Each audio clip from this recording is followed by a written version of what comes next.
Yunche once lived a privileged life. As the second-generation son of a wealthy family, he hasn't been home in a long time, and a mysterious sword delivered to him makes him finally decide to go home and reunite with his family. Little does he know that a folk legend that has been going around for a decade is going to completely kill that plan. The day is November 11th in the year 1111. This day marks the date that the blue star meets the apocalypse. Zombies attack helpless people who could do nothing but run and scream in terror. The zombies are terrifying, and although they used to be people, now they're just mindless monsters that chase and attack other people. A girl runs through an empty corridor as a zombie follows close behind. With tears in her eyes, she desperately screams for the zombie to leave her alone, but it doesn't care and can't understand her. As she pushes herself to escape certain death, the only thing she can think about is getting back home. To see her parents, she can't die like this until she's sure that her parents are safe. All she has to do is find a way to hide in the company's warehouse, and then she will be safe.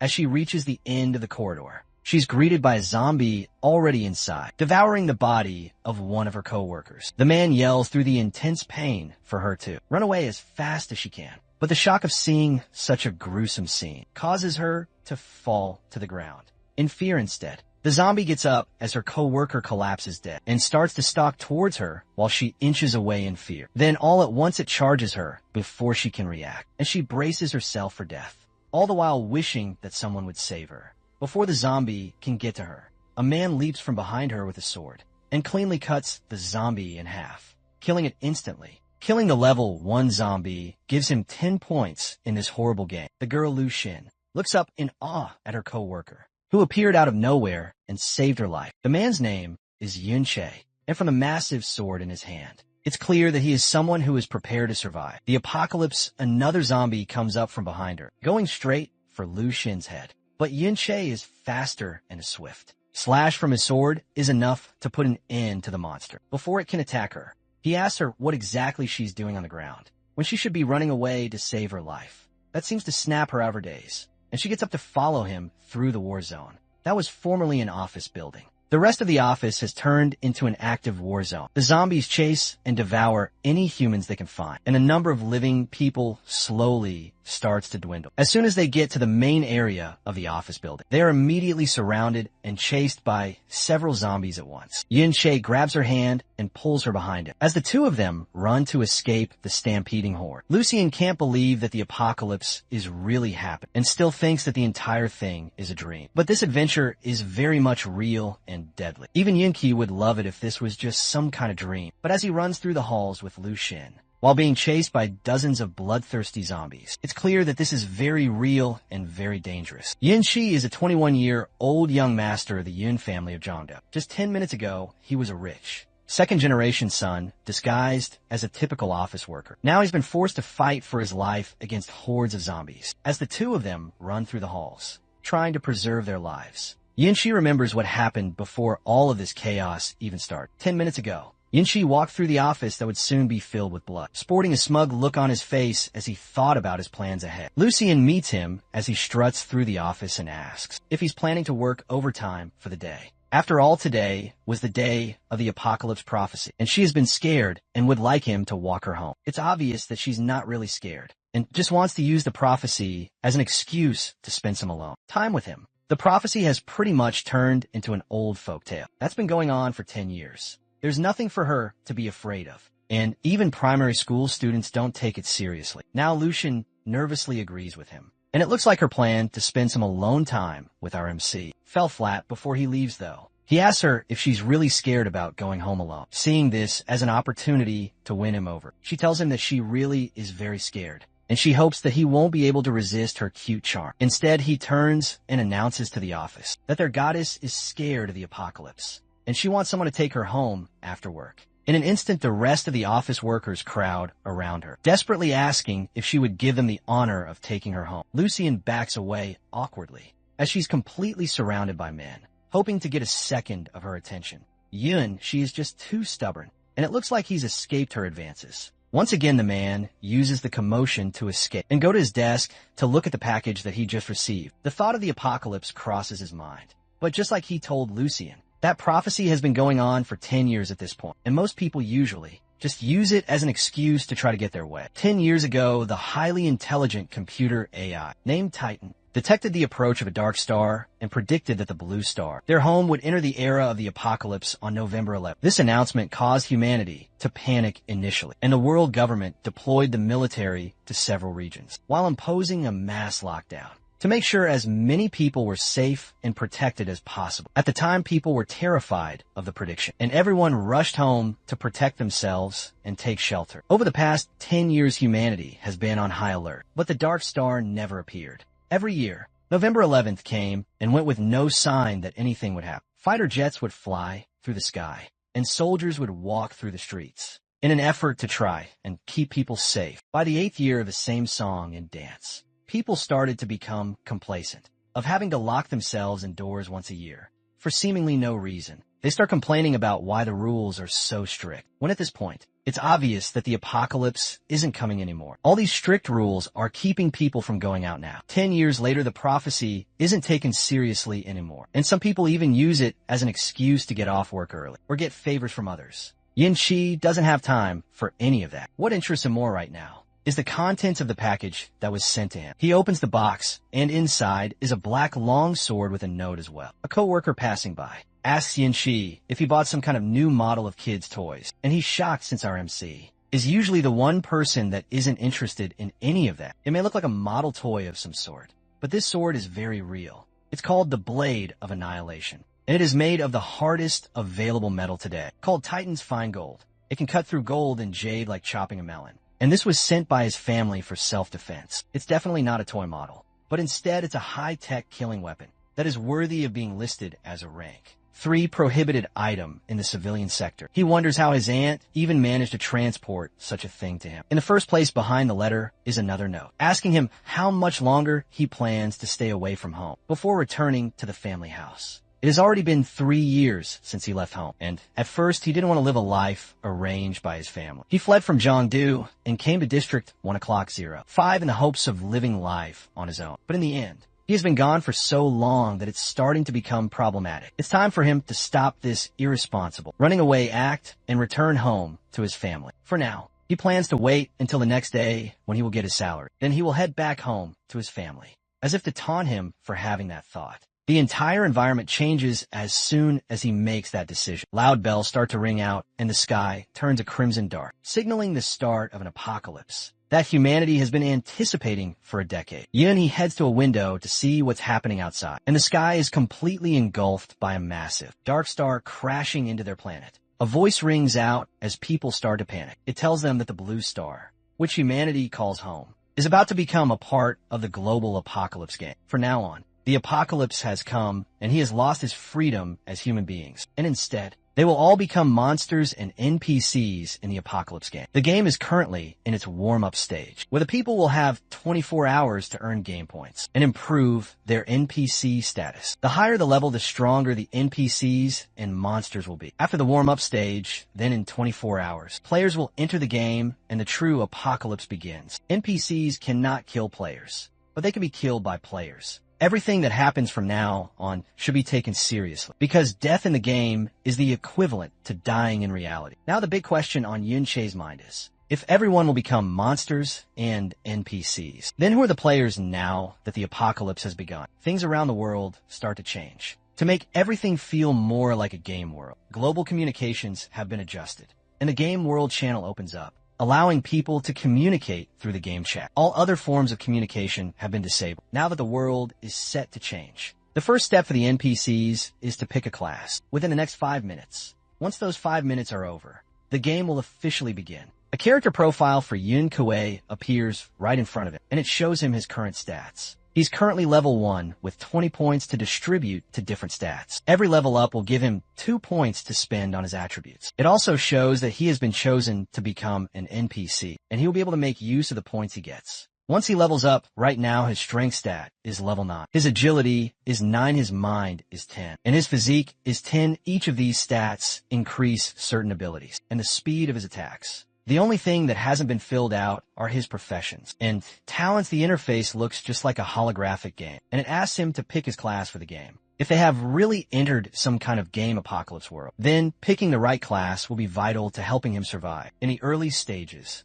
there are several class options for him to pick from. The first is the warrior class, which has high strength and constitution and also uses melee attacks, as well as a bloodlust effect, which increases his strength and attack speed. After the first melee attack, for a limited amount of time, then there's the mage class, which excels in spirit and constitution stats. The mage class gets a buff that increases the casting speed for spells by 15%. Then finally, there's the knight class, which has incredible constitution and strength. Constitution is its highest attribute, and it increases by an additional 20% over the course of a battle, allowing him to ignore 50% of their body weight to improve performance. The knight class looks incredibly strong, and Yun Kuei considers choosing between the knight class and the warrior class since he has a sword already. Then it will definitely be useful. If whatever class he uses can utilize it, he decides to pick the knight class, and the system pops up with a message informing him that unusual energy has been detected in him, and as a result, his class has been upgraded to the triple S rank class Ghost Knight. The Ghost class has its three main stats as Constitution, Strength, and Spirit, while having Agility as its secondary attribute. It also has a special class skill called Decay, which allows him to place an undispellable death mark on a target, which reduces their healing by 10% and reduces their level upon death. The game has just started, and Yunshe has already received a game-breaking ability. On top of that, he also receives an awakened talent called Son of the Plane, which allows him to designate up to 3 non-combat attributes to be increased by 10 times. That means that he will be able to level up certain skills 10 times faster than other people. The class selection ends right as he receives these upgrades, and the game is set to start in 5 seconds. As the system counts down, some people realize that they haven't received any class options. They complain amongst each other as the countdown ends, and the people who didn't receive class options start to morph into unrecognizable beings. Their eyes turn blood red, and their skill darkens to a strange purple as they all start throwing up blood. In a blink of an eye, several of the office workers have been turned into zombies. The zombies groan in pain and cough up blood, and it's clear that they are in incredible pain. A woman tries to ask one of the struggling people what is going on with them, but they continue to scream in pain and cough up blood. Then suddenly, one of the zombies lunges towards the worried woman, who is trying to check on them, and pins her to the ground. Then it bites her in the neck as she screams for help. The other zombies follow suit, biting into their former co-workers without mercy, and throwing the entire office space into chaos. People run for their lives as the humans that were bitten before start to rise again as zombies. It looks like whatever is going on with these zombies is contagious, and one bite is enough to pass across the virus. The girl that was freshly bitten and turned into a zombie runs towards another co-worker to try and bite him, but Yunshe is there in an instant to block the attack. With his sword, he yells to his panicking co-workers to run as fast as they can and avoid getting caught by any zombies. While he works to hold them off, Unjiai had been fighting off the zombies and stopping them from attacking his co-workers when he ran into Lu Xin about to be attacked by a zombie. The two of them run through the blood-stained hallways as they try to find a safe place to hide, when they eventually run into another survivor, who Yunshe almost cuts down. Without hesitation, the man gets down to his knees and begs not to be killed, as Yunshe recognizes him as Lu Yang. He pushes past the man and tells him to be careful next time, and not to show up suddenly without warning. As the two walk away, Lu Yang yells at Yunshe for being so heartless that he would willingly abandon someone who used to be in the same team as him. RMC saw Lu Yang in trouble, but didn't offer to lend a helping hand. Despite their relationship as co-workers, Yunshi only spares him a single glance, and he reminds Lu Yang that he used to plagiarize all of Yunshi's ideas, and even took credit for his achievements. On top of that, he once forced a female colleague to undergo 3 abortions. RMC has no reason to help someone as horrible as that. Then he walks off with Lu Shan as the man continues to beg, even revealing that his class is a knight. So if they team up together, then they won't have to worry about zombies for a while. Lucian even tries to speak up for the man, since knights are already known to be very strong. No matter how strong his class is though, that doesn't change the fact that he's still scum. Lu Yang has heard enough and picks up a broom to attack Yun Che from behind. Before he can swing the broom though, Yun Che quickly turns around and strikes the man with the butt of his sword, sending him flying back before he can get up and continue attacking the pair. a zombie walks up behind him and attacks him from behind. Yinshe once again tells Lu Xin to get moving, but she can't believe that they would really just let the man die. Without helping her words cause our MC to stop for a moment, he tells Lu Xin that she needs to put away her unnecessary goodness. In this apocalyptic setting, right now they are in the middle of the end of the world, and they don't have time to worry about anyone but themselves. Yinshi doesn't want someone on his team that is naive enough to give empathy to people and end up becoming a victim. There's too many zombies for them to be having this conversation in the middle of the office corridor. So he tells her to follow him so they can find a safe place to rest. First, as they continue their journey, someone opens the door in front of them. It's their co-worker Jia, and it looks like she has already found a safe place to stay. Yinshe and Lucien head into the empty conference room and barricade the door with chairs as zombies pound on it from outside. The zombies pound on the door relentlessly, trying to break in. But thankfully, it looks like the barricade is just strong enough to hold them back. There were so many people at this company, but now the large number has been reduced to a measly 7 survivors. They all cower in the office, unsure about what they are going to do next, or how they are going to escape this situation. Georgia cries on the floor, wondering how exactly the world could suddenly come to this. The most important thing for them to do right now is stay alive. At least they can be thankful. But the zombies aren't able to rush into the office. The fat man at the table pounds his fist on the wood and blames Jia for the zombies banging on the doors. The whole reason that the zombies found this room is because she opened the door and let Yinshe and Lu Xin into the room. There was already no food to begin with, and now the zombies are blocking their only form of escape. The man screaming at the others is the company's manager, Chow Yuki-han. He's more upset that people are bringing death towards him, and now he's in even more danger because of it. The security guard, Zhao Nian, doesn't like the manager's tone and wonders what in the world he's saying. Zhao Nian rushed in behind Yun Qi and attracted several zombies. He is the reason why so many of them were banging on the door in the first place. When Jia opened the door for them early, the guard suddenly rushed in behind them, while attracting several zombies with him. Chow Yuki and doesn't hold back his words, and continues to yell at the security guard for bringing the zombies to the office in the first place. As far as he's concerned, if the security guard hadn't brought all the zombies chasing him to the office, then they wouldn't be trapped in this situation. He's also covered in blood, so there's a high chance that Xiao Mian has already become infected and is about to turn into a monster. That's the last straw for Xiao Mian, and he steps up to the fat man, grabbing him by his collar and lifting him up.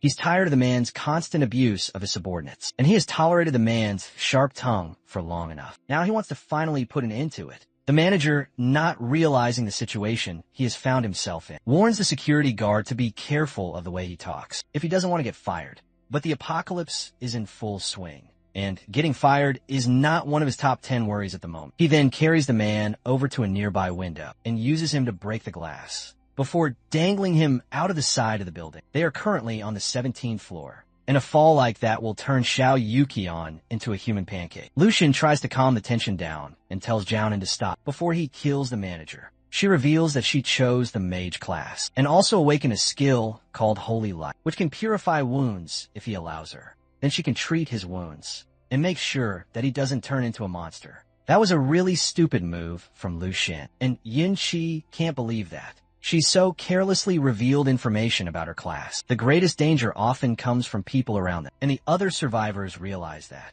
Even though the group has been together for a decent amount of time, no one has revealed their classes. Everyone must still have their guards up against each other. If she continues to do things like this, then she's going to get into big trouble. She continues to talk, confirming that she's a mage, so he doesn't have to worry about the infection. As long as they work together, then they can prevent anything bad from happening and even overturn their fates. At least that's what she thinks will happen if she tries to calm him down and talk rationally. Even Chow Yukian tries to convince the security guard that there is no need for him to resort to murder, since there is someone who can heal his wounds. Instead of listening to both their pleas, Zhao Nian drops the manager out of the window to his death, then steps towards Lu Xin, who backs away in fear after seeing the man's crazy eyes. The screams of the manager fills the room for a moment as he falls to his death, before audibly splattering on the ground below. She asks Johnny why he would do that, but the reason is simple. The security guard simply didn't like the fat man. It doesn't matter that it was a human life.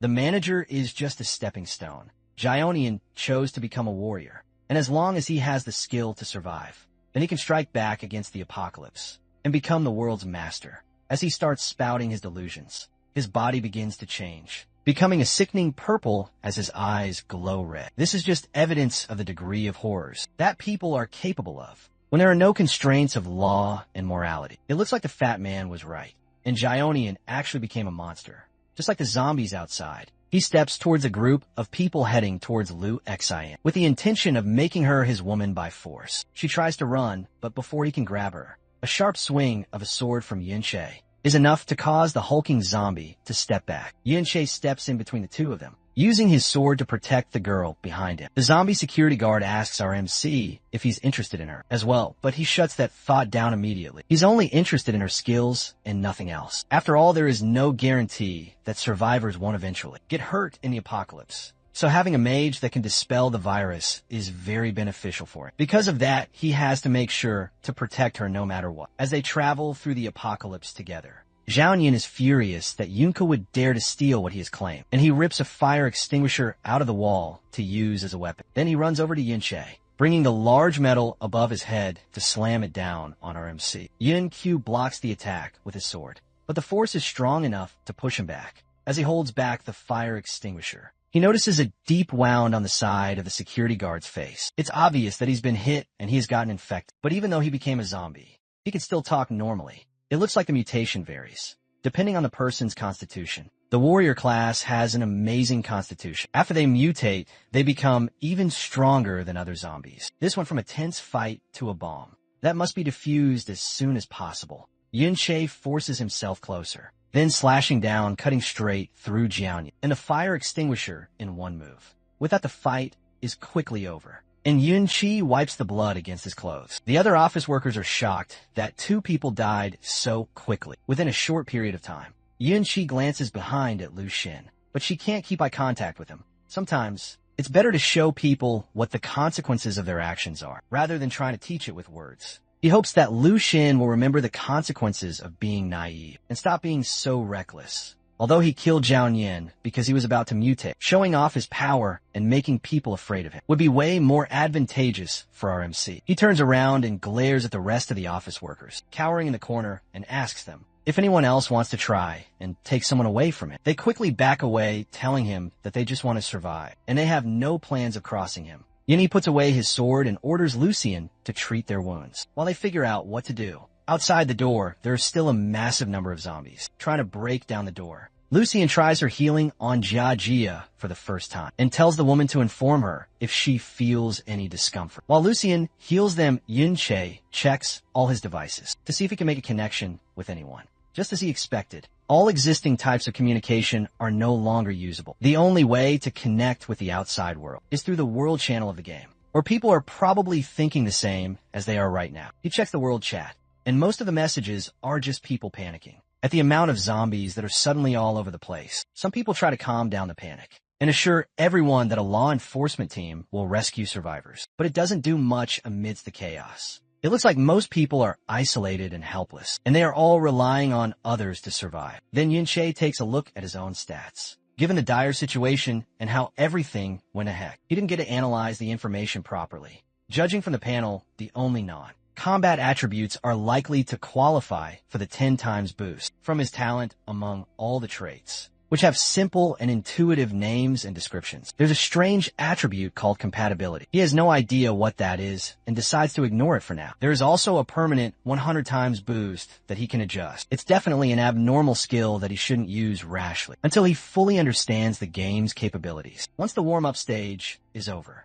the other attributes will probably appear, and the boost will become even more useful. For now, he decides to just adjust the boost to 10 times as soon. As he sets it up, he feels an improved power boost. That's 10 times stronger than the others. Lucian finishes healing the coworkers and realizes that she's starved. Maybe it's because she consumed all her magic while healing, but she's suddenly desperately hungry for food. There's nothing to use in the conference room, and they can't just sit here and wait desperately for the rest of the apocalypse. There are still about 20 hours before the players enter the game. Once that time comes, Blue Star will face a massacre, even more terrifying than a zombie outbreak before. Then he has to make as many points as possible so that he can survive. After the warm-up stage, Yunki summons his sword and makes to leave the room, while his coworkers ask him what he's doing. With the number of zombies outside, there is no way they will survive. If our MC opens the door, Then the zombies will rush in and eat everyone. Yunchi doesn't care for their thoughts and tells them to get out of his way. Luxin also tries to encourage him not to go outside, since it's dangerous now that they have finally found a place to hide. There's no reason to risk his life to rush outside. Hunji doesn't agree with them at all. They don't have supplies in the conference room, and hiding there will be the same as waiting for death. It's best to try and kill the zombies outside, and the others can wait for their death. He will make sure to close the door behind him so that the zombies won't get to them. Georgia still tries to convince him, saying that staying inside is a lot better than going outside to seek death. There are way too many monsters outside, and although he has a weapon, that doesn't mean that they aren't concerned about him. Lucien grabs his arm in a desperate attempt to stop him and asks him to wait a little bit longer to see if there could potentially be a rescue attempt from law enforcement. Yinshe doesn't think that law enforcement will be able to do anything to help them, considering the Apocalypse game's intervention. It's highly unlikely that they will be rescued. Suddenly a loud sound comes through from outside the window. The group looks outside to see a large aircraft zooming over the city. The aircraft is the floating port that is anchored above the Alliance headquarters. A voice comes out over a speaker, and the leader of the military advance party's third team, Zhao Liang,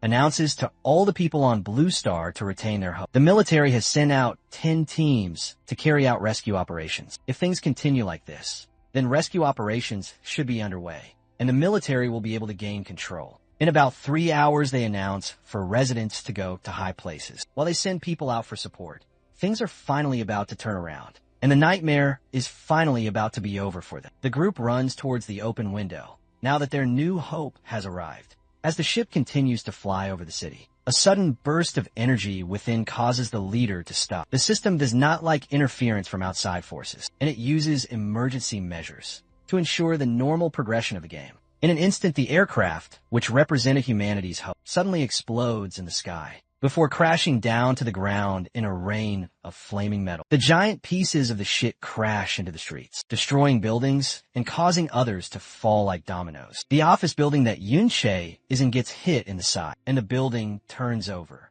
Yunshe is able to use his sword to keep himself from falling out of the open window, and he uses his other hand to grab Luo Xin before she gets sent flying. The others are not so lucky, and they're sucked out of the window to their deaths. It looks like the hellish difficulty of the apocalypse is finally about to start, now that the apocalypse is in full gear. The system's priority is to ensure the prosperity of the area. In order to achieve that, a certain number of NPCs are provided for the players to kill, and supplies are given to those NPCs to help them survive on their own. Yunshe isn't really in a position at the moment to go chasing after supply boxes, though he's still hanging off the side of the office building with a sword, while dangling a full-grown woman in his other arm. The parts of the destroyed building continue to fall around him, and he needs to move soon, unless the whole building is going to collapse, with them still attached to the side. There's no other choice for him to get out of there, and the two of them are going to have to jump off to escape. Lucian doesn't subscribe to that idea, since a fall from this height is certain to kill them. But Yunchi doesn't have the time to listen to her fears. He tells her that they will jump off at the count of 3, and Lucian tries to advise him not to put their lives in danger so recklessly. He doesn't wait for her input and immediately jumps off the building, disbanding his sword and holding Lucian close to him by her waist. The two fall down multiple stories,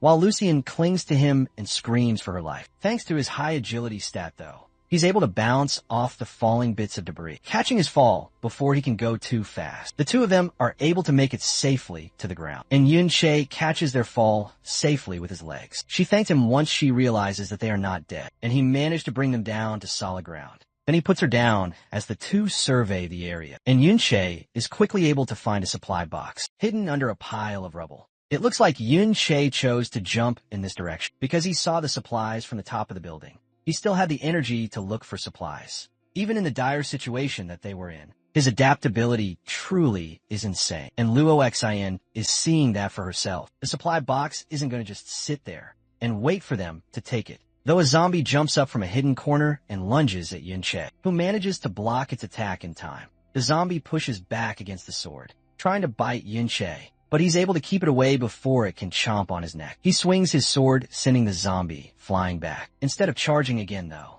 it lets out a loud screech, drawing multiple other zombies to their area in an instant. In a matter of seconds, the two of them are completely surrounded by a small horde, with no real way to escape. The zombies roar and growl at them as they slowly draw closer to the two of them. There are way too many zombies for him to take on all at once. So he tells Lu Xun to move separately from him for now, to split the group in half. She asks him what she's supposed to do while they are split up, since she doesn't have any fighting power. But Yunche pushes off and tells her to just run as fast as she can, attracting half of the zombies in his direction, while the other half goes for Lu Xun. He cuts down a zombie in his path while dodging the others, and Lu Xun listens to his advice and runs for her life in fear. The two of them run on either side of a wall, and while Lu Xun simply runs in fear, Yunche slowly cuts down the number of zombies that are following him until they are all dead. Then he rushes over to Lucien and takes out the more manageable number of zombies as they chase her down, successfully taking out the horde. They don't have any time to celebrate the small victory, as another wave comes crashing in from the destroyed city streets, probably drawn to the sound of fighting. Yunka doesn't waste any time as he rushes towards them, taking out as many as he can before they can gather into a large group. In an instant, the new wave of zombies are taken out, leaving the two of them safe for the time being. Lucien leans against a wall to catch her breath, still shaken from almost losing her life for at least the 5th time today. Meanwhile, Yunche takes the rare quiet to check through his stats. After killing so many zombies, he stares at his sword in glee, happy that he has been able to grow so fast. On top of that, the 10-time point boost that he got as a talent is pretty much allowing him to cheat through the game. Thanks to it, he has gained a lot of experience and points from killing all the zombies. At this point, the boost talent that he has is essentially the same as cheating the game, since his sword also became a prohibited weapon. He has also become especially powerful in a short amount of time. If only his family had sent a Gatling gun instead of a sword, then this apocalypse would have been way more interesting for him. It's not like acquiring a Gatling gun too will be impossible for his family considering how well off they are. During all the chaos, he almost forgot about the supplies that he fought so hard to safeguard. Now that the zombies are taken care of, it's time for him to look at the spoils of war and check out the supplies that he fought so hard to acquire. Opening the supplies dropped by the system immediately awards him with 1,000 points. That's a lot of points, and just to confirm, he opens up the points leaderboard. According to it, he's ranked 3rd in the whole game and only 200 points behind 2nd place. The other two in the top 3. Above him are 2 great benchmarks of the Human Alliance. One is Fong Han, the Alliance's god of war, who was promoted to a civilian hero while he worked to lead the Alliance Legion through many military achievements. The other is the Alliance's speaker, Unjin, who is the patriarch of the UN family. And one of the 7 big families in the Alliance, he is also known as the Congress Brain due to his unparalleled intelligence. Even if the apocalypse comes, as long as those two remain alive, then humanity will always have hope. The two of them already have more than 3,000 points, and it's not the kind of point gap you can gain. Just by killing monsters, it's likely that, thanks to the number of elite soldiers under their command, the two have managed to secure a lot of points by scouting and looting supply boxes. Since they're the top powerhouses of Blue Star, it's only natural that they end up at the top of the list. But Yunche's name is listed with theirs. Then he will definitely end up drawing too much attention. He doesn't want to end up making a scene while the game is still starting. So for now, the best thing for him to do is keep a low profile. And to do that, he makes his name anonymous on the leaderboard. Lucien walks over as he adjusts his settings and asks, what's in the supply box inside are several medical items that will definitely come in handy during their survival journey. With potions like these, he can treat common injuries by himself. In fact, he might no longer need to bring Lucien with him, since she has little fighting power and always ends up causing him trouble. Suddenly, a shriek fills the air, and Yunche turns around, just in time to stop the incoming fist of a zombie from smashing into his head.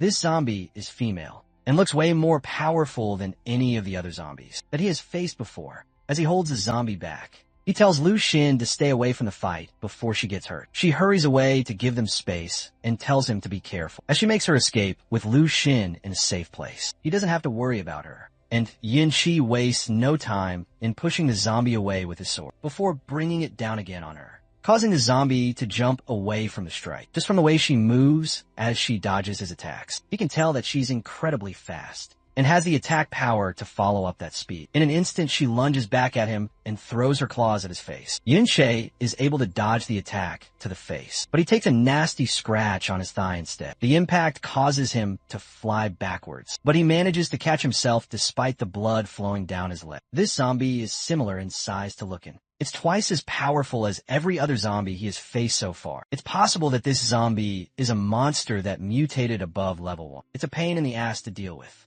But if Yunche wants to take this zombie on, he's going to have to use one of the buffs that he got from the supply box. He didn't get a chance to carry a lot of loot from the supply box before the zombie attacked, but he managed to grab a combat potion before he got pushed away. He injects the combat burst potion, which increases his combat attributes by 20%, but it only lasts for 10 seconds. Its effects are way too short, and they definitely won't make any difference for him. During this fight, Yunki wonders where in the world this cheap medicine came from, but a roar from the zombie causes his attention to shift away from the terrible medicine and towards her. She doesn't give him any time to complain, and as she comes charging at him again in an instant, he puts up his sword to defend the attack. As she comes charging at him with incredible speed, the buffs are small, but they are better than nothing. He uses the zombie's forward momentum to catch it by the shoulder with his sword. It screams out in pain and tries to pull out the sword with its hand, but it's buried deep in her shoulder. There's no way she's going to be able to pull it out in time. So instead, she raises her hand to counterattack, while the sword is still on her shoulder.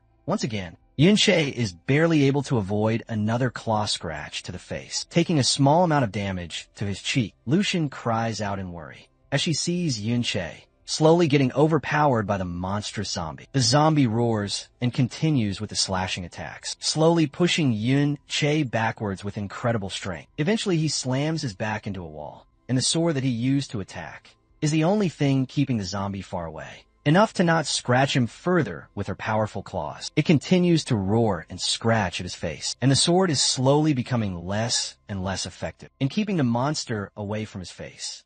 Things aren't looking good for him, and the buff from the combat potion wears off before he's able to do anything substantial with it. On top of that, since he hadn't managed to take all the supplies from the box before the zombie showed up, he has no tricks left to pull. His main priority now should be to find a way to get closer to the supply box, but the zombie is fully enraged, and she will definitely make that a difficult task for him. The zombie continues to roar out in rage as it pushes towards him, and her screaming eventually gets on Yunche's nerves. With his sword still lodged in her shoulder, he doesn't have a lot to use as a weapon. So, in desperation, he punches the zombie square in the jaw with an impressive left hook. Then he pulls the sword out of her shoulder and takes the opportunity to make a desperate run for the supply box before she can regain her balance. He gets closer to the box, but the zombie eventually catches herself and chases after it, quickly gaining speed as he runs towards his target. Suddenly, 2 medicine vials are thrown in the air, with a quick warning for him to catch it.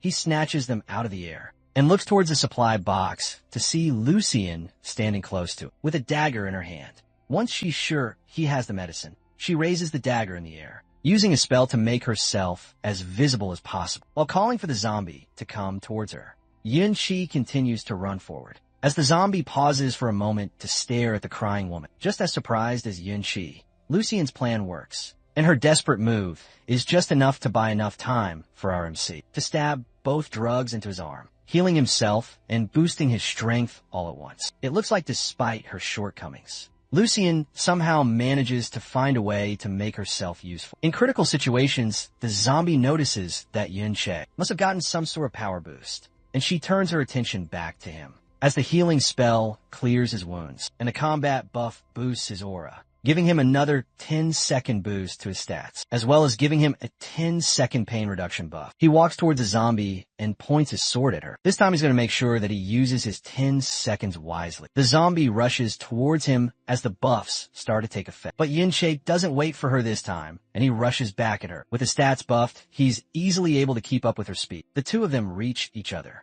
and Yunche dodges a powerful slash from the zombie's claws, also managing to get behind her before she can react. He thrusts his sword into her back, slicing the zombie cleanly in half and causing her to fall to the ground defeated. With the zombie successfully taken down, Lucian rushes over to her partner to check if he's alright. She immediately casts her holy light on him to heal his wounds, as the zombie pitifully tries to crawl away with just its torso. As she heals him, he takes a moment to look at her. She may have been weak and a bit simple-minded before, but her skills and adaptability are improving faster than he expected. Lucian also stares at him as she heals him. Since the apocalypse began, he has proven himself to be incredibly strong. He could have left her alone after getting the supplies before, but he chose to save her once again, when she has been nothing but a liability to him so far, since he has decided to keep her around. She will do her best to try and help him any way she can. His wounds are all healed and his arm is good as new. Her magic feels both comforting and warm, and it looks like having a healer by his side is way more useful than loot from a simple supply box. He goes to pick up the dagger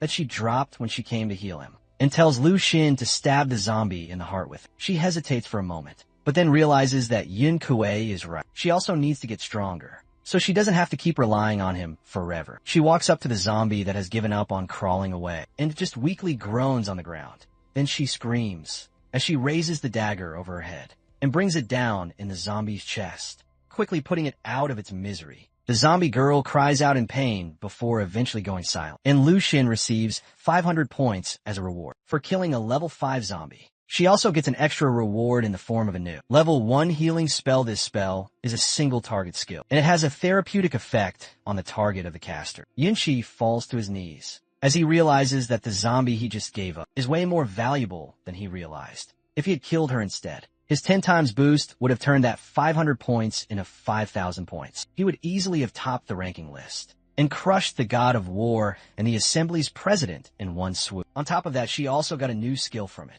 which shows just how powerful the monster was. Yunqi starts to hope that there are more level 5 zombies around for him to kill. Lucien rushes to his side after seeing him collapse on the floor, and he lies and tells her that he just felt tired. Out of nowhere, it looks like. He has to take this healer with him for the rest of his life because he wouldn't want someone else taking her away. After what they have been through together so far, he gets up from the ground and tells her that they need to start moving. There are no more supplies in the area, so their next step should be finding a safe shelter to rest. She stops him before he can start walking and tells him that she knows of a place where there are lots of supplies and they can get some rest as well. They head deeper into the city, walking through the alleyways to avoid being spotted by any sudden hordes. The city streets are littered with zombie corpses, and it's clear that there was a fierce fight in the area. All the zombies have been defeated and they lie dead on the floor. Yunqi tells her that they still need to be careful because a zombie could potentially have escaped the massacre. And hidden away, he asks about the shelter he mentioned, wondering if it's the one right across from the Green Bay community. He knows that Lucien lives there,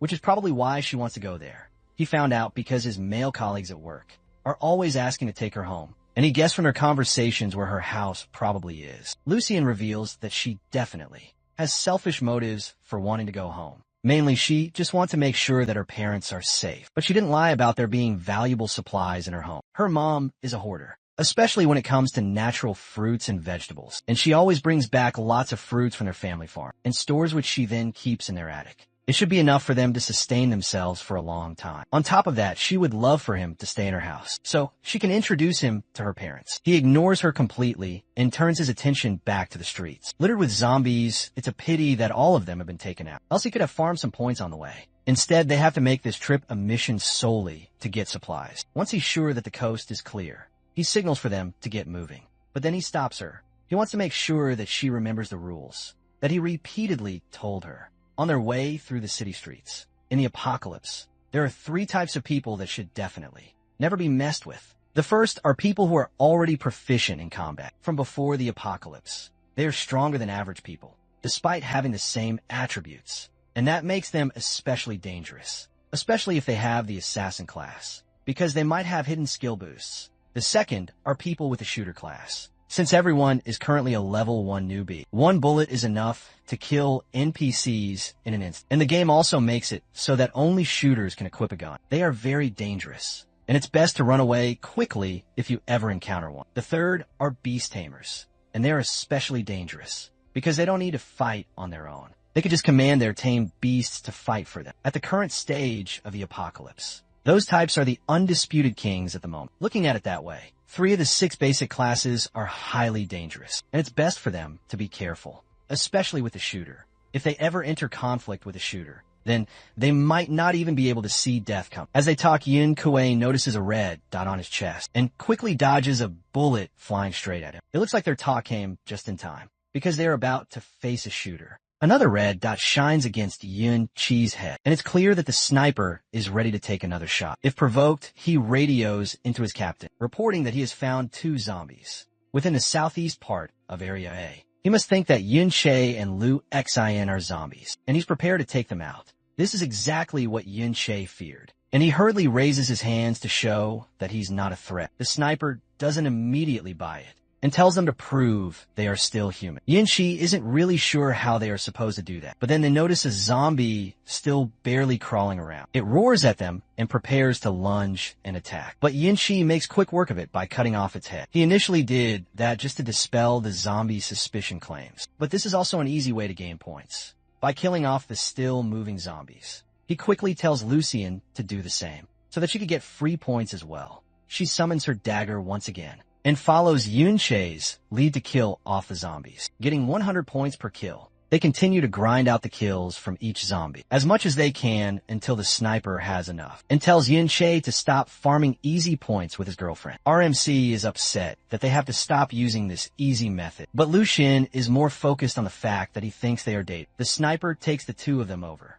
to what seems like a secured military site, and he tells other people to check their bodies for any open wounds or signs of infection. They are clearly trying to be as careful as possible when it comes to dealing with the infected. Yunki takes a moment to look around and take account of his surroundings, just from what he can see at the entrance. This group seems to mostly consist of shooters, with a few mages among the remaining who are neither. There are knights, warriors, and even beast tamers. They're also all patrolling in the best position they could be, standing in, as if they have been given battle formations for when an attack occurs. It's obvious that the group is a mature team that formed from the moment the apocalypse started, and their leader must also be a professional. Yuki wonders who they could be, and if they are someone from the military. After a quick search by one of the mages, they are confirmed to have no wounds, which means they aren't at risk of being infected. The sniper gets a bit more friendly with them, pointing out that they're pretty lucky to make it all the way to their base without being infected. Their group is the law enforcement team. Specifically, they are police officers from the city's public order department. When the apocalypse started, a lot of zombies appeared in the city center, and their captain LED'd them to break into their base's armory so they could set up a defensive line for evacuation. However, despite their preparations, all the survivors from nearby streets have been evacuated, and they will be withdrawing soon. So it's incredibly lucky that Yunche and Liu Xian managed to make it all the way to the base in time. It's no wonder there are only zombie corpses lying around, and no other people. It's possible that this group took all the survivors in. As they talk, the soldiers suddenly stop and turn to salute their captain. Who is approaching them, the man, is Captain Hani, the law enforcement team's leader. He came to personally introduce himself to the two survivors and find out how they managed to make it all the way here. Lucian speaks up first and tells him that they are from the Green Bay community. That is where her parents are, and she wants to know how the people of that region are doing, and if there are still people living there. Captain Han's expression becomes a lot darker as he reveals that the risk level in Green Bay is very high. If Lucian's parents are actually still there, then there is probably no way to save them. Yinche holds her as she nearly collapses from hearing the dire news, and he takes over talking with the captain. Since there is no proper communication route right now, and many people cannot pass information, it's hard to believe that they can be so certain about there not being any survivors in the area. The sniper initially gets angry that the newcomers would dare question their captain, but Captain Han holds him back before he can charge Yinchi. He informs the two of them that his team members have been sending messages on the world channel to contact survivors around them. And at first, the residents of the Green Bay community respond. But recently, there has been nothing through the channel for half an hour. Moreover, the largest number of zombie migrations all came from over there. It's only logical to believe that the whole place has most likely fallen, even if he has a weapon. It's unlikely that they can deal with so many zombies all at once, with just their power alone. Captain Han advises them not to take any risks, and he thinks that her parents would want them not to die in vain. Yunche agrees with the captain. Lucian's parents might have already been taken out by the zombies, and it would be wise for them not to go there right now. Even though that's the logical conclusion, he's still scared that she won't be able to handle the news. Suddenly, a loud amount of commotion comes from behind them, and dust rises to the sky. A soldier comes over and informs Captain Han that there are monsters coming from the north, but this time they aren't zombies. Yunche looks in the direction of all the chaos and sees a stampede of massive, mutated zombie pigs charging in their direction. The group wastes no time as they mobilize to deal with the incoming threat. They grab riot shields and charge into battle, with Captain Han in the lead. He gives orders to the team as they get into formation, telling the shooters first to step forward and set up a defense line in the first row. Then he orders the knights and warriors to prepare in the second row and provide support to the shooters. Finally, the beast tamers are to guard the street corners and give immediate warnings if there are any changes in the fight. All the remaining mages are to stay in the back row and use all their healing magic to keep everyone alive. It's clear that this isn't the first time the law enforcement team has had to fight a huge group of attackers, and all the units seamlessly listen to Captain Han's orders without wasting any time. It has only been 8 hours since the beginning of the apocalypse, but the team has already found a smooth rhythm, and they're working well together. The zombie pigs continue to charge, and eventually they get within shooting range for the shooters. Captain Han wastes no time in ordering them to fire, and the shooters unload bullets into the horde, while the mages provide a protective barrier around them. To keep them safe, the bullet rain falls on the zombie pigs, and they start falling one by one. But with each that falls, there are a dozen behind them that continue the stampede. Despite their quick reaction to the attackers, it's not looking good for them. If this goes on, then the monsters will soon break their line of defense. Even their strongest firepower doesn't seem to be enough to beat them, and things are looking grim for the group, faced with the possibility that the zombie pigs are about to overwhelm them. Captain Han orders all the team members to retreat behind the bunker. The team slowly pushes backwards while the stampede grows closer. But the more time passes, the less ammunition they have to use in the fight. One of the soldiers gets injured as he tries to run away from the stampede. His legs are injured, and he can't run fast enough to escape the rampaging pigs. One pig roars as it gets close to him and leaps up to tackle him to the ground. Captain Han tries to call out for his teammate, but the soldier is too far away for the leader to reach him in time. Suddenly, a heavy jet of water sends the pig flying backwards and away from the injured soldier. Everyone turns around to see Yun Shi, holding a large fire hose connected to one of the military jeeps. He used a high-pressure water gun to push off the zombie pigs. Captain Han is surprised by the talent that he showed to think of a solution like that so quickly. Despite the situation eventually, the injured soldier is brought closer to the rest of the team, and thanks to Yun Shi, he survived the near-death experience. Captain Han thanks our MC for saving one of his team members' lives. Yun Shi explains that the monsters are sensitive to smells, and he didn't want the smell of blood to attract more of them, despite the fact that he saved a life and got the favor of the team. Yun Shi can't help but feel a bit frustrated. He wanted to keep a low profile and observe their combat capabilities first. But he didn't expect to have to take action so quickly. But he had to do something,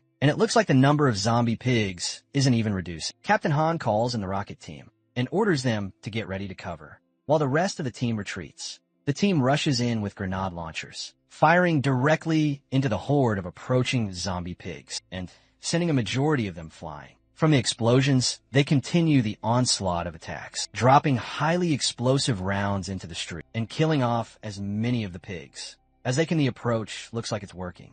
But even with their bodies blown to bits, some of the pigs still manage to get up and start moving again. Yun Shi knows that if they don't hit the zombies' vital spots, then no matter how many explosive shells they fire, they won't be able to kill them instantly. This method of killing them is way too inefficient, and they need to do something different. Meanwhile, the team continues to fire shots into the crowd of zombie pigs, intent on blasting as many of the beasts as they can into pieces. But eventually, the firepower reduces and the rocket team is down to their last shell. Before they can fire it, Yun Shi rushes over with his sword and uses it to push the rocket to face the sky. Since he doesn't have the shooter class, he can't hold the gun directly, so he has to use the shooter to aim the gun where he wants it to go. Yun Shi puts his hand on the trigger and forces the shooter to press down, firing the last explosive shell into the sky. The shell curves through the sky and crashes into a building, far away from where the zombies are coming from. The soldier angrily asks Yun Shi what he thinks he is doing, since it looks like he shot wrong and wastes their last shell. But then the building that he shot into starts to crumble,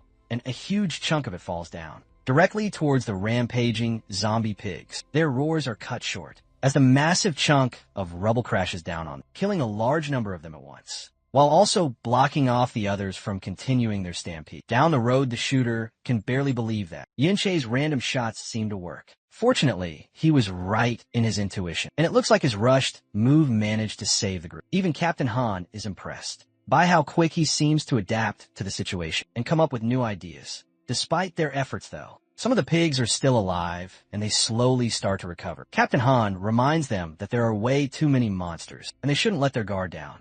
Just because they managed to take down a few of them Yin-Che points out a trail of black smoke coming from a distance. The black smoke is probably coming out of the nuclear power plant close by, and they can also see an exhaust vent as well for the smoke. The plant should have some emergency diesel generators, and the protection system of those generators has most likely been taken out. As he points that out, Captain Han immediately realizes what he's trying to say and calls out to the vice captain. He used to be a professional electrician before the apocalypse, and Captain Han orders him to take his tools and lead the people to move the electric cable, well in area B once they get there. He wants them to peel off the broken copper core and bring it over. The vice captain immediately listens to his superior's orders and gathers the best people he can to get the copper wire. Meanwhile, they use the water hose to spray water on the ground, covering the entire path that the zombie pigs are coming from. The pigs continue their stampede, not caring about the water beneath them. The vice captain comes back with the cable surging with electricity. The captain orders him to throw it into the water and tells everyone else to get out of the way and avoid it. The cable goes into the water,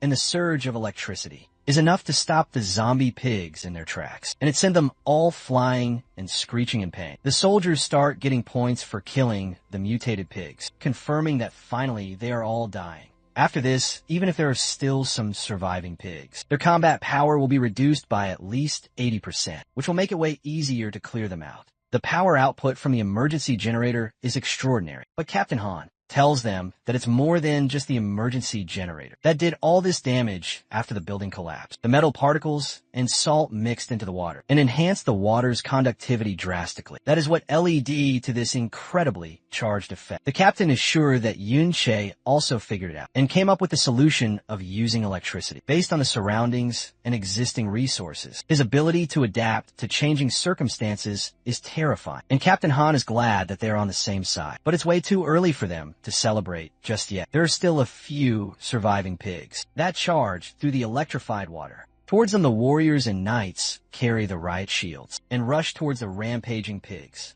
ready to meet them halfway and take them out. One of the pigs leaps up and crashes into Yin-Che, who blocks the attack with his shield. Then he backs away from the pig, gaining some distance to re-evaluate how he's going to fight just from the impact force of the pig. It's stronger than a level 5 zombie right now.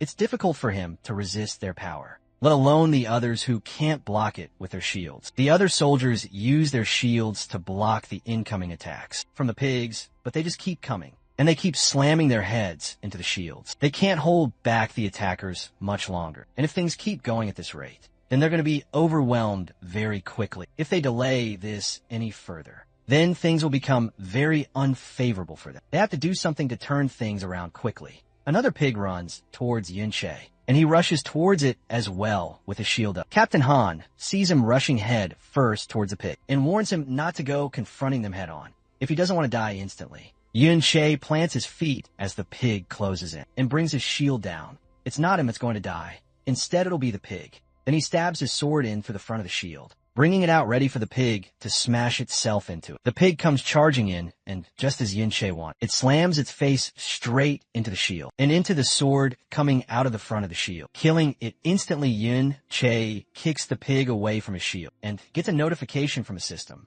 that he successfully killed a level 1 mutant pig and gained 2,000 points. His total points have reached over 5,000, which allows him to brain the class skill resurrection. This skill allows Yin-Che to resurrect a being that is the same level or lower than the host. The resurrected being serves the host after resurrection and will automatically synchronize with the host level. This ability can be used on both NPCs and monsters. This is the first class skill Yin-Che has managed to obtain, and he doesn't want to have to wait to test out its power. He uses the skill to resurrect the pig that he just killed, and it immediately wakes up, glowing with the same green aura as our MC, and looking even more fierce than when it was alive. The vice captain tries to tell Yunichi to get out of the way, because the pig isn't dead yet. But instead of running away, Yin-Che climbs on the pig's back and rides it like a mount. The vice captain calls Yin-Che a pig rider in shock, but that name sounds awful. Hog rider would be way better, but we're in the wrong universe for that. The pig's combat power is incredible, and it's exactly what Yin-Che is looking for. He rides on the pig's back and cuts down multiple pigs in his way at an incredible speed as he moves through the horde of pigs, cutting down everything in his path.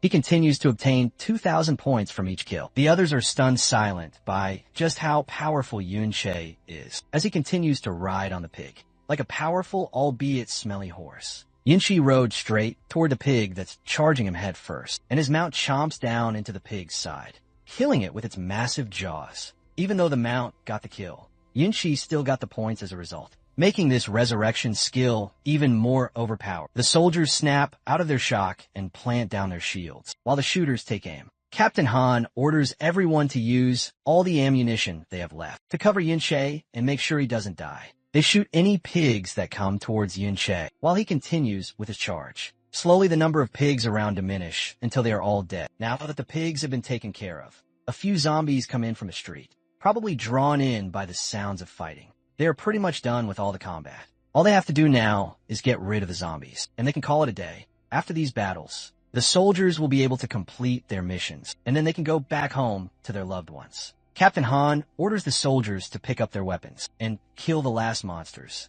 so they can finally end the mission, before they can shoot a voice calls out to them, begging them not to kill the zombies. It's Lucian, and she walks up to Yunche with a terrified look on her face. He has no idea why she would be reacting so strongly, and turns to look into the horde of zombies. At the front are a man and woman, and Yunche figures out that those two zombies must be Lu Xin's parents. She cries as she calls out for them, but they are no longer her parents. Just mindless monsters, Yunshi warns her not to come any closer, and moves the pig to stand in front of her and block her line of sight. Lucian pauses as Yunshi tries to calm her down. He tells her that those zombies are no longer the parents, that she once knew seeing family members turn into zombies has to be one of the most horrible things that can ever happen to someone. Captain Han barks out orders to snap everyone out of their days. They don't have time to laze about and watch the zombies approach. They need to pick up their weapons and fight to kill. The group of soldiers rush into battle, while Lu Xin stands in the back, frozen in grief. Yunshi is the first person to rush into the sea of zombies, leaping with the pig directly over to Lu Xin's zombified parents. The two zombies roar at our hog riding him sea, but they are immediately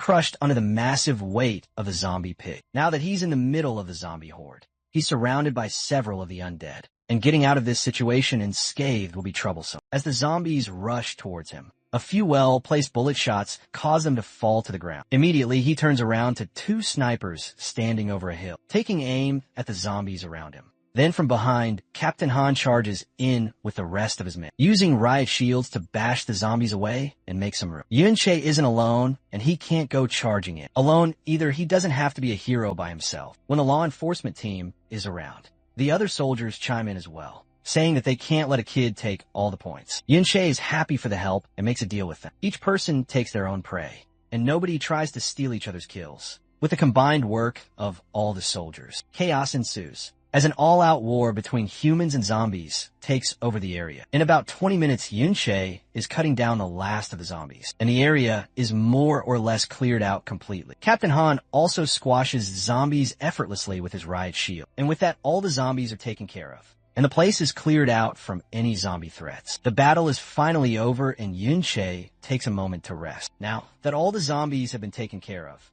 and the battle is finally over, it's a good thing for him that the law enforcement team helped them. Otherwise, he would have had to face many zombies at once, and that would have left him at least critically injured or dead. As he rests against his pet pig, Lu Xin rushes over to check on if he has any injuries. She kneels beside him and casts her holy light to take care of his wounds. But despite that, she's clearly not in a good place. At the moment, there are tears in her eyes, and she's just trying to be strong, in hopes of avoiding being a burden to Yunche. Her mom and dad are already gone, and if Yunche dies too, then she will really be alone. That's why she has to do her best to take care of him and heal him whenever she can. After a while of healing, Yunche tells her that his injuries are almost gone, so she can stop with the healing now.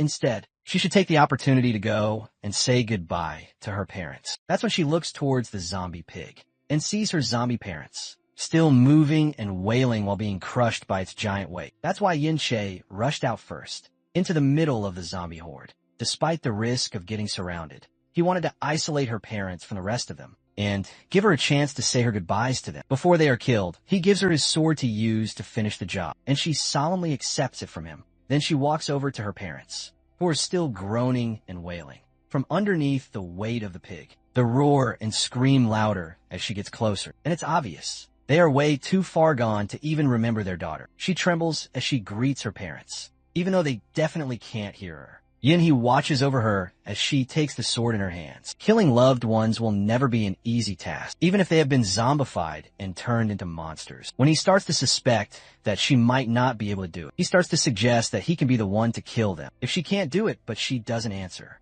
Instead, she continues to talk to her parents, while shaking and crying uncontrollably. She assures them that their daughter is alive and well, and that she found a companion who she can rely on. Then she tells them that she will do her best to live well from now on, so they don't have to worry about him. For a moment, the zombies stop growling and just stare at her, almost as if they understand what she's saying. Then she raises the sword above her head and brings it down on the two zombies, intending to put an end to their pain by giving them a quick and painless death.